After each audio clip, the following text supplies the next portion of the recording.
안녕하세요. 다육이와 나무꾼입니다. 나무꾼 인사 좀 해주세요. 어제 전원주택에 사는 게 정말 좋은가? 라고 얘기를 해봤는데, 오늘 두 번째 우리 식구끼리 다시 한번 얘기를 해보겠습니다.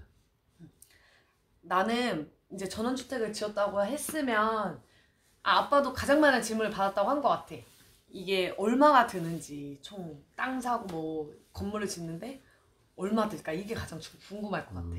맞아, 그걸 제일 먼저 물어보더라.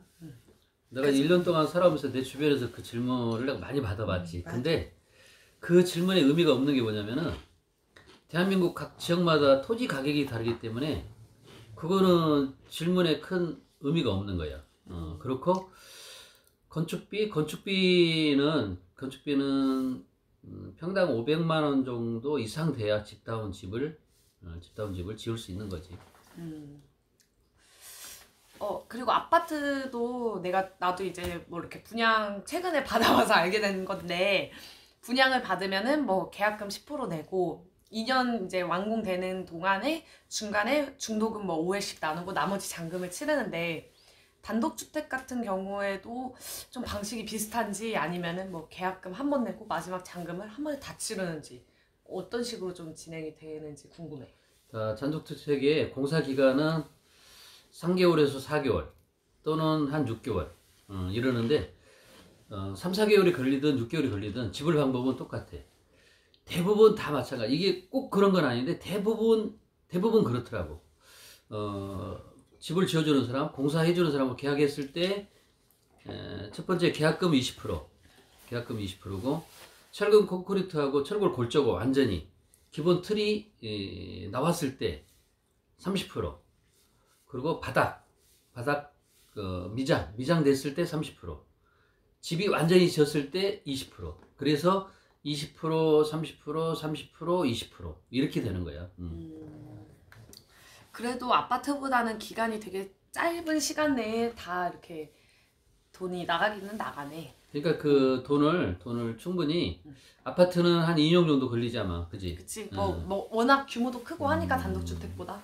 근데 단독주택은 어찌됐든 3개월이 됐든 4개월이 됐든 6개월이 됐든 간에 그 기간 내내 그 대금을 다 지불해야 되기 때문에 준비가 다 돼 있어야 되는 거야.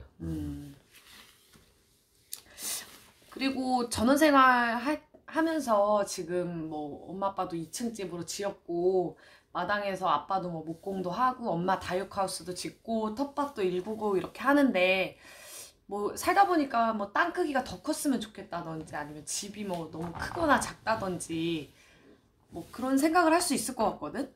건물 뭐 평수나 땅 크기 같은 건 어느 정도가 좀 적합한 것 같아? 아니, 그런 걸 떠나서 이제 우리는 취미생활이 너무 많잖아. 엄마는 다육이도 하지. 그다음에 그 뭐냐, 양재. 미싱? 양재도 하지. 이런 옷 만들고 막 그런 거 하잖아. 그러니까 취미생활이 많다 보니까 조금, 사실은 이 넓이가 우리가 이게 몇 평이지? 200평. 200평인데 이게 사실은 딱 하기가 좋아. 근데 이제 취미생활을 이렇게 하나씩 하다 보니까 그런 공간이 조금 아쉽더라고. 근데 사실 2층에 이제 우리 방 하나씩 줘서 그런 거 아니야? 그거는 그렇지. 그치? 안 주고 만약에 하나 엄마 미싱방 뭐 하면은 충분히 다 할 수 있었잖아. 그치. 나만 돌지. 우리 잘 오지도 않는데 우리 방 하나씩 이제 평일에는 좀 빼두니까. 그래도 그거는 어쩔 수가 없잖아. 내가 생각할 때 토지는 한 200평 정도가 맞는 것 같아. 좋기는 좋아. 딱 1년 지내다 보니까 200평도 중간에 풀이 너무 많이 나서 200평 이상이 되면은 관리하기 힘들 것 같고, 건물 평수는 우리 집 같은 경우는 2층이 딸 둘이 와서 주말에 쓰기 때문에 2층이 필요한데, 부부만 산다면은 단층으로 20평대 실평수 20평대로 짓는 게 가장 맞을 것 같아. 아유, 크면 좋게 하겠지만 힘들 것 같아. 치우고 살기도. 그리고 이제 토지가 200평이 넘고 건물 평수가 20평대가 넘어가면은 문제가 되는 게 뭐냐면은, 토지가 크고 건물 평수가 크면은 나중에 매매할 때 매매가가 크기 때문에 순환이 안 되는 거야, 순환이. 근데 전원주택에 와서 끝까지 적응해서 잘 사는 사람도 있지만, 적응이 안 돼서 도시로 나가는 사람들이 있어. 근데 그거는 누구나 알 수가 없는 거야. 근데 토지가 작고 건물 평수가 작으면은 매매가가 작기 때문에 순환이 돼. 근데 토지가 크고 건물 평수가 크면은 매매가가 높기 때문에 순환이 안 되는 거야. 나중에 빠져나가지를 못해. 진짜 이런 건 꿀팁이다, 꿀팁. 우리 동네 보니까 달리 이사를 가는 게 아니라 되게 연세 드신 분들이 다 오시거든. 퇴직하고. 근데 보니까 대부분 이제 이사 가시는 분들이 병원이 사실 멀진 않거든. 한 20분이면 갈 수 있지. 20분 남은 거리야. 근데도 그게 멀다고, 그게 멀어서 이사 가시는 분들이 몇 집 있더라고. 왜냐면 연세가 많다 보니까. 우리 1년 사는데 다 그런 분들이었어. 아빠가 동네가 한 20가구 정도 되는데 1년 동안에 다 아파서 병원 때문에 15분에서 한 20분 거리인데도 불구하고 천안 시내로 4집 5집 이사 갔지. 그리고 내가 이사를 와보니까, 전원 생활로 이사를 와보니까 어차피 할 것 같으면 그냥 조금이라도 빨리 일찍 시작하는 게 좋겠더라.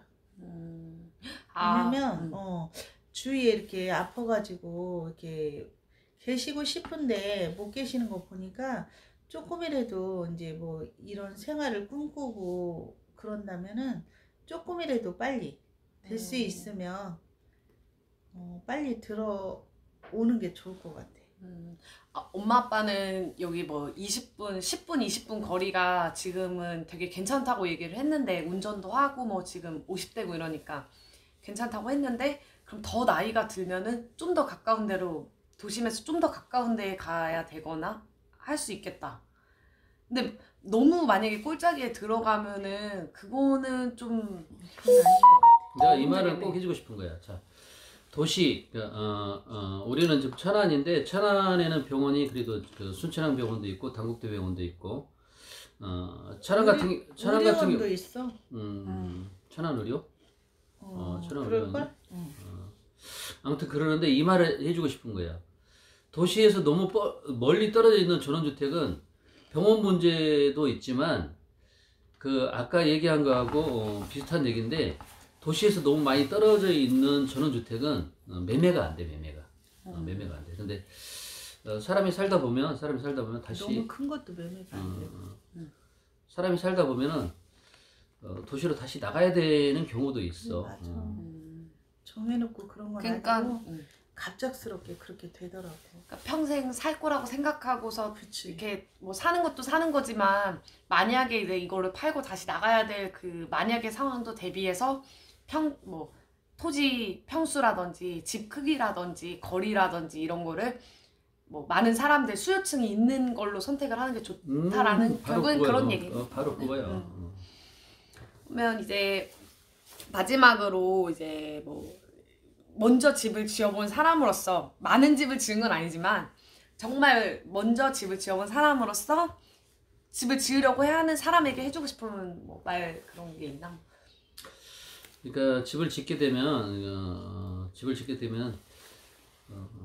두 분을 만나게 되는 거야. 두 분. 한 분은 설계사무소, 한 분은 집을 지어주는 공사하는 분.